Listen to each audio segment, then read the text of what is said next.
90% बच्चे घन वाले क्वेश्चन में कंफ्यूज होते हैं। अगर आप भी कंफ्यूज होते हैं तो ये वीडियो अंतिम तक जरूर देखें। सबसे पहले बच्चा हम लोग घन के बारे में समझते हैं।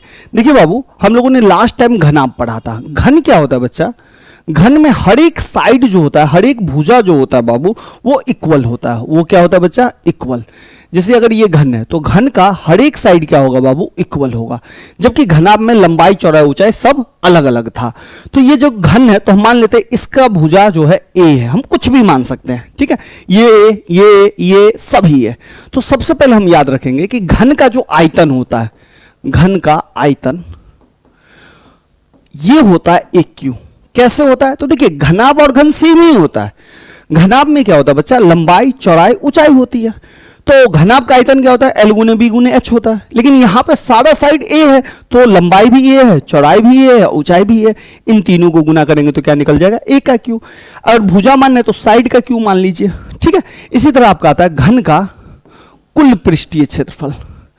कुल पृष्ठीय क्षेत्रफल तो ये भी जो है आपका घनाभ से ही निकलता है। तो घनाभ का कुल पृष्ठीय क्षेत्रफल कितना था? 2 इंटू एल बी जोड़ बी एच जोड़ एल एच।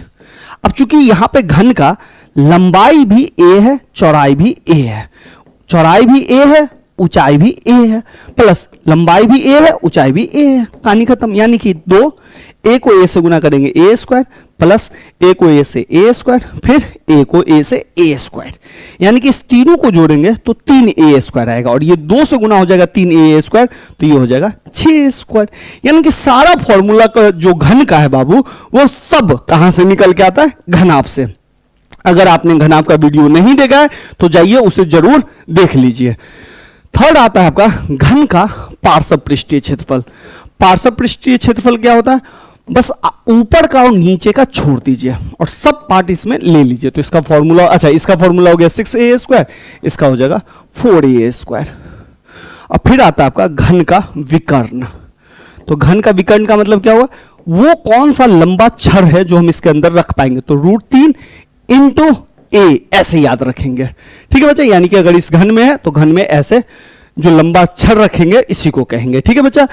पृष्ठीय क्षेत्रफल में, पार्श्व पृष्ठीय क्षेत्रफल में ऊपर नीचे को छोड़ देंगे, बाद बाकी चारों साइड ले लेंगे। इसी तरह से कुल पृष्ठीय क्षेत्रफल में सभी साइड हम ले लेंगे। आयतन इस एरिया में कितना सामान हम ला सकते हैं।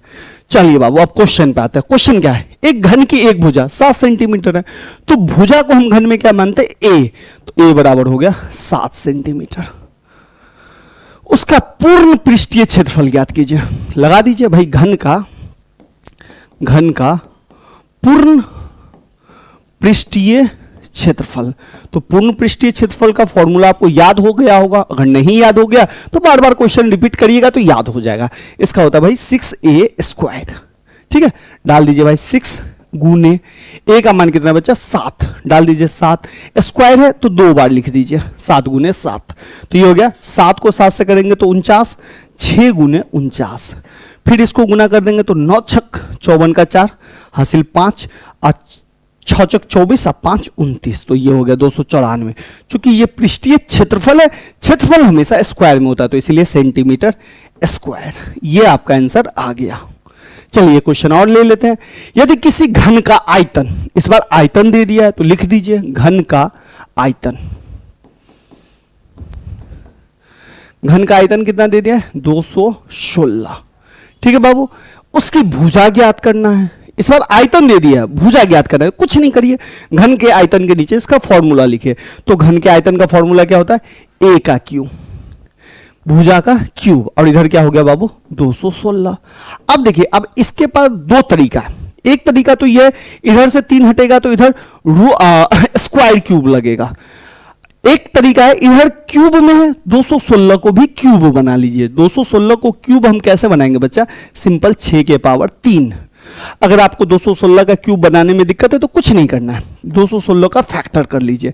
जैसे 2 से लगाएंगे 108 आएगा, 2 से लगाएंगे 54 आएगा, 2 से लगाएंगे 27 आएगा, 3 से लगाएंगे 9 आएगा, 3 से लगाएंगे 3 आएगा, 3 से लगाएंगे 1 आएगा। अब ध्यान से देखिए, 2 गुने 2 गुने 2 गुने 3 गुने 3 गुने 3 आ गया। लेकिन हमको तीन ही पार्ट में लिखना है। तो हम 2 को 3 से कर देंगे 6, इस 2 को 3 से 6, इस 2 को 3 से 6, 6 गुने 6 गुने 6, यानी कि 6 को हम कितनी बार लिख सकते हैं? 3 बार। पावर 3 गया तो बच गया क्या? a बराबर 6, यानी कि पावर जब दोनों में सेम है तो पावर पावर कट जाता है, तो बच गया बाबू a बराबर 6 आंसर। तो भुजा कितना निकल गया? 6 सेंटीमीटर। अब आइए फिर करें, एक घनाकार कमरे की एक भुजा 6 मीटर है, तो कमरे का आयतन ज्ञात करिए।